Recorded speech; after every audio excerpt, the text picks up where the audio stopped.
Həzrət Peyğəmbər sallallahu aleyhi buyurur: İnni tarikun fikumus sakaleyn kitaballah və itreti əhli beyti. Ma in təməssəktum bihima lən təzillu min bə'di əbəda və yaxud lən təzillu bə'di əbəda. Tərcüməsi belədir ki, Həzrət buyurur, əvvəl onu deyim ki, mötəbər bir hədisdir.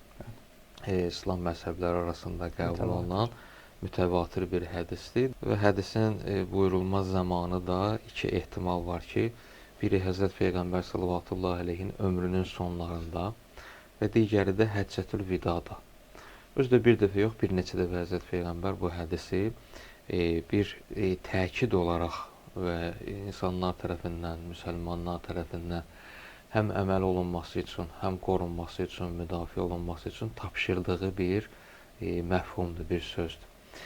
Tərcüməsi belədir ki, buyurur, mən sizin aranızda iki ağır əmanət qoyub gedirəm. İki ağır əmanəti sizə tapşırıram. Kitabəllah 1, Allahın kitabı, yəni Qurani Kərim və itrəti əhli beyti. İkincisi də mənim əhli beytim, itrətim olan, ailəm olan əhli beytimdir.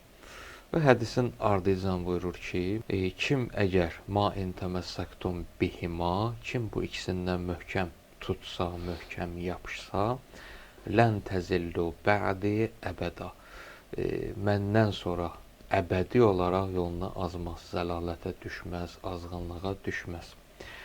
İki əmanət Həzrət Peyğəmbər tərəfindən bizə tapşırılan əmanət.